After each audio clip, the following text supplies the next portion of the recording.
Hello guys, welcome back AK blog YouTube channel. So ఈరోజు మనం వెళ్ళబోయే ప్రదేశం ఏంటంటే పాలకొండలు. పాలకొండలు అనగానే మనకు మొదటిగా గుర్తుకొచ్చేది ఏంటంటే ఇక్కడ ఉన్న అందమైన జలపాతం. ఈ అందమైన జలపాతాన్ని చూడడానికి ఎంతో మంది ప్రజలు ఇక్కడికి వస్తూ ఉంటారు. ఈ అందమైన ప్రదేశం ఎక్కడ ఉందంటే కడప జిల్లాకు 10 కిలోమీటర్ల దూరంలో దట్టమైన అడవి ప్రాంతంలో ఉంది. అలాగే ఈ జలపాతం పక్కన కొండ మీద 600 ఏళ్ల నాటి చరిత్ర గల పాలకొండరాయ స్వామి ఆలయం కూడా ఉంది. అలాగే ఈ పాలకొండరాయ స్వామికి ప్రతి శనివారాలు అలాగే కార్తీక మాసాలలో చాలా అంగరంగ వైభవంగా పూజలు జరుగుతాయి. అలాగే ఈ పాలకొండరాయ స్వామి గుడే కాకుండా ఇక్కడ స్వయంభుగా వెలసిన జలధార వినాయకుడు కూడా ఇక్కడ ఉన్నాడు. ఆ జలధార వినాయకుడినే నేను ఇప్పుడు మీకు చూపించబోతున్నాను. పదండి ఇంకా ప్రయాణం సాగించి పైకి వెళ్ళి మాట్లాడుకుందాం.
శ్రీపాదం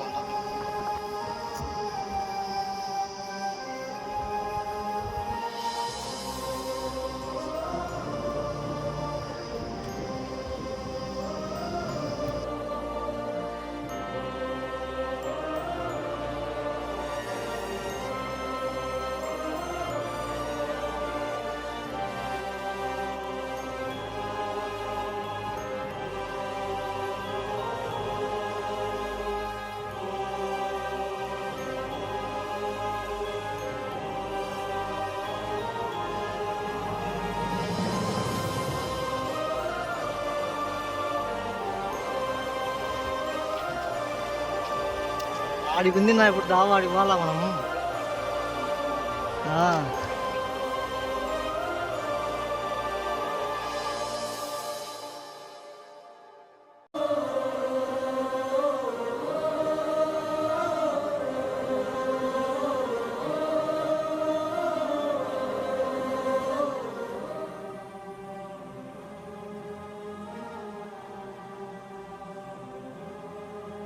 అమ్మయ్య, ఈ అడవిలో నడిచి కాళ్ళు వీకపోయినాయి. మొత్తానికైతే మనం పాలకొండరాయ స్వామి గుడి దగ్గరికి అయితే వచ్చేసినాం ఫ్రెండ్స్.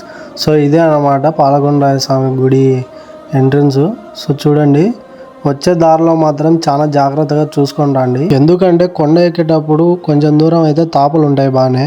సగం దూరం వచ్చిన తర్వాత ఏ తాపలు ఉండవు, మొత్తం రాళ్ళు ఉంటది అనమాట దారి. సో అదనమాట సంగతి, అందుకే జాగ్రత్తగా రండి. స్వయంభుగా వెలసిన శ్రీ జలధార వినాయక స్వామి 200 మీటర్ల దూరంలో అయితే ఉందంట. సో మనం అయితే వెళ్ళి చూద్దాం పదండి. సో ఇది ఇక్కడ చూడండి, కోనేరు మొత్తం ఎట్టయిపోయిందా. సో ఈ గుడికి వచ్చేటోళ్ళు ఎప్పుడెప్పుడు రావాలంటే టైమింగ్స్ ఓన్లీ శనివారం మాత్రమే ఈ గుడిలో పూజలు జరుగుతాయి. ప్రతి శనివారం ఇక్కడ పూజలు జరుగుతాయి. సో అందుకే ఇక్కడికి వచ్చే భక్తులు ఎప్పుడైనా శనివారం రోజు రండి. అలాగే ఇక్కడ నుంచి 200 మీటర్ల దూరంలో జలధార వినాయక స్వామి అయితే ఉన్నాడు అక్కడ. సరే పదండి, అక్కడికైతే వెళ్ళి చూద్దాం.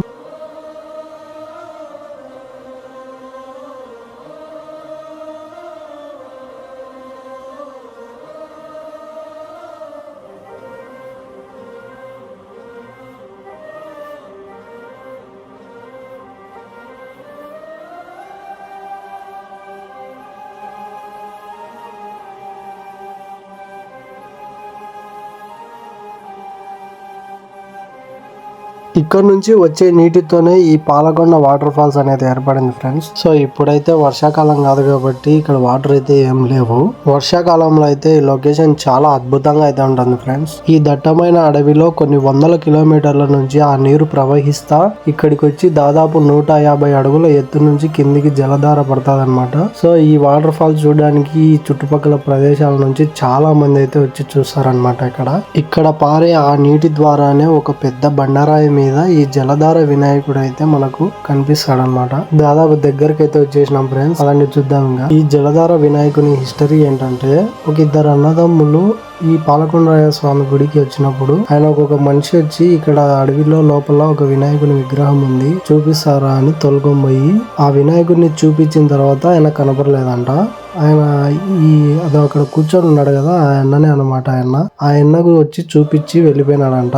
అసలు మనుషులు రావడానికి దారే లేకుండా ఉండేదంట ప్లేస్ ఇది. ఈ అన్ననే మొత్తం చెట్లన్నీ కొట్టేసి నీట్ గా మనుషులు రావడానికి దారిని అయితే మొత్తం నీట్ గా చేసినాడు. వచ్చే దారిలో బోర్డు, ఈ పెయింట్ గుర్తులు, బాణం గుర్తులు ఇవన్నీ ఆ అన్ననే వేసినాడంట. ఒక్కడు అయితే రోజు వచ్చి ఇక్కడ మొత్తం నీట్ గా క్లీన్ చేస్తుంటాడంట. వాటినే ఇక్కడ ఈ జలధార వినాయకునికి ప్రతి శనివారం అయితే పూజలు జరుగుతాయి. సో ఎవరైనా భక్తులు దర్శించుకోవాలంటే ప్రతి శనివారం ఇక్కడికి వచ్చి దర్శించుకోండి. మొత్తానికి అయితే ఈ జలధార వినాయకుని దగ్గరికి అయితే చేరుకున్నాం ఫ్రెండ్స్. సో చూడండి, ఇప్పుడు ఆ అన్న చూపిస్తాడు మీకు. అలాగే ఆ అన్న కూడా కొన్ని విషయాలు చెప్తాడు, వినండి.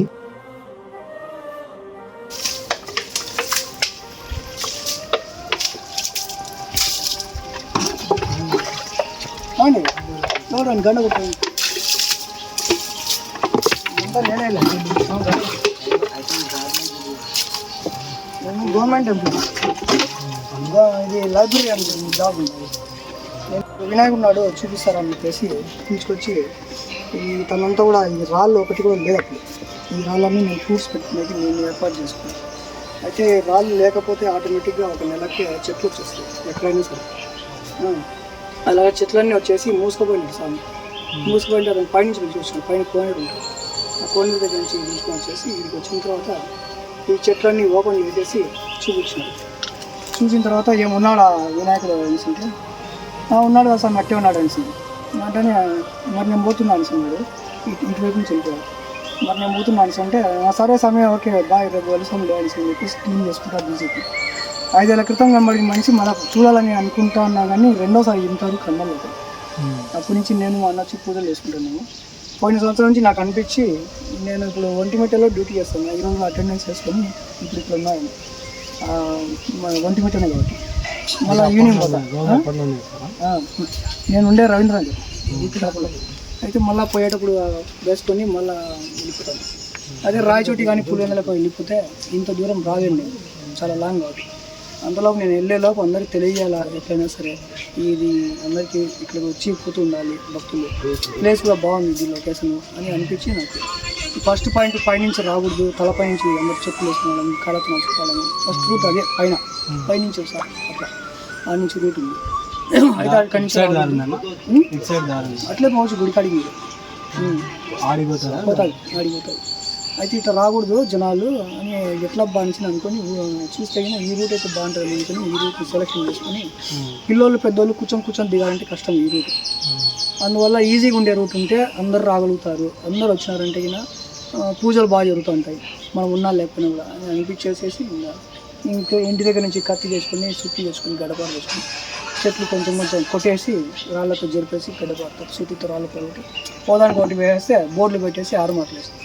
అన్నీ చూసి జనాలు రావడం స్టార్ట్ అయింది. తర్వాత దేవుడికి పేరు పెట్టినది జలధార వినాయకుడు. నీళ్లు పడి అలా ఏర్పడినాడు కాబట్టి జలధార వినాయకుడు పేరు పెట్టినాడు. ఆ పేరుతో అందరు పిలవబడతారు.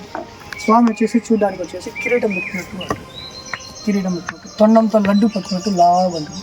ఇంకా చిన్న ఏనుగు దంతం ఉంటుంది, బాగా గమనిస్తే ఇక్కడ నుంచి ఇక్కడ వరకు చిన్నది ఏనుగు దంతం ఉంటుంది.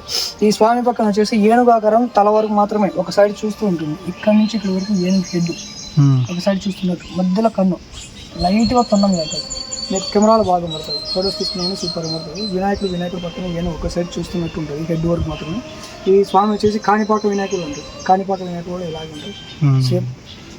నీళ్లు పడి మామూలు కొండలు రాళ్ళు అలా పొంగుతూ ఉంటాయి, అలాగా పైన అలా పొంగుతుండే అన్నమాట. అలా పొంగడంలో ఇలాగ రాయిలో నుంచి వినాయకుడు ఆకారం వచ్చింది.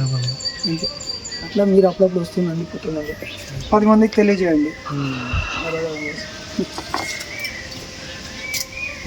మీరు ఒకసారి వచ్చారంటే టీం అంతా ఇంకా లైఫ్ లాంగ్ గుర్తుండిపోయేట్టు మనం దారి ఏర్పాటు చేసేసి అది ఒక్కరోజు 2 రోజులు సార్ అంటే ఎక్కువ వస్తుంది. భోజనాలు అన్నీ నేనే చూపిస్తాను మీరు ఒకసారి.